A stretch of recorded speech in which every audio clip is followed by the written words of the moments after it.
Bonjour Vincent Hervouette. Bonjour Dimitri, bonjour à tous. Vincent, avec vous, on part au Moyen-Orient. C'est peut-être un tournant dans la guerre en Iran. 2 semaines après l'avoir déclenché, Donald Trump appelle à l'aide pour rouvrir le détroit d'Ormuz. Oui, alors dans le même élan, samedi, il a décrété que les États-Unis avaient complètement anéanti l'Iran avant d'appeler les pays qui s'approvisionnent en pétrole dans le détroit d'Ormuz à veiller à sa sécurité avec l'aide des Américains.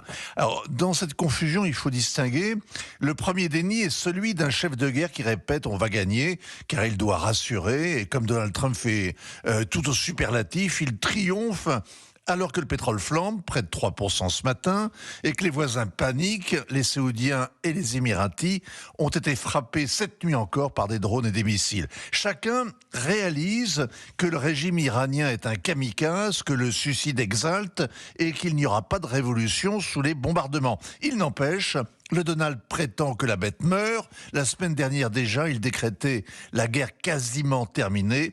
À la guerre comme en temps normal, le président sème la confusion, il en a fait un système, il est fier d'être imprévisible. C'est la stratégie du fou. Elle trouve sa limite quand elle se heurte au fou de Dieu, les mollahs prêts à toutes les surenchères. Il en appelle Donald Trump à la Chine, à la Corée du Sud, au Japon aussi pour libérer le détroit d'Ormuz. Alors, c'est une autre sorte de déni. Les Chinois achètent le pétrole du Golfe, c'est vrai, mais comment imaginer qu'ils viennent à la rescousse des Américains, qu'ils s'aventurent à briser l'embargo décrété par leurs alliés iraniens? Le Japon vient de dire non, la Corée ne bougera pas non plus. Donald Trump en a aussi appelé au Royaume-Uni, alors qu'il y a une semaine, il en critiquait vertement les dirigeants, disant « Nous n'avons pas besoin de gens qui se joignent à nos guerres une fois que nous les avons gagnées ». On sait dans quel mépris la Maison-Blanche tient l'OTAN. Mais ce matin, il avertit que l'avenir de l'Alliance sera très mauvais si ses membres ne l'aident pas dans la bataille d'Ormuz. Tout comme il annonce que le sommet prévu avec la Chine le mois prochain sera reporté si elle ne bouge pas.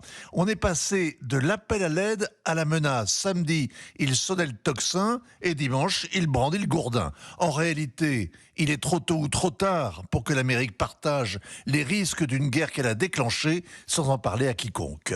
Et Donald Trump cite aussi la France qui a dépêché son porte-avions, le Charles de Gaulle, en Méditerranée orientale. Oui, c'est-à-dire à 3500 km d'Ormuz quand même, dont il n'approchera qu'une fois les combats terminés. Et quand il aura été rejoint par des tas de frégates, de porte-hélicoptères, la Royale étant presque au complet, avec à la tête d'une armada composite avec des Grecs, des Italiens, des Bataves, des Danois, des Portugais, etc. De quoi démontrer aux Américains que l'Europe a une marine de guerre et que le Pacha est français. Emmanuel Macron a répété qu'il s'agit d'une mission défensive de sécurisation du trafic maritime. Vous me direz, à quoi sert une telle armada si la guerre est terminée? Et c'est sans doute la question que se pose Donald Trump.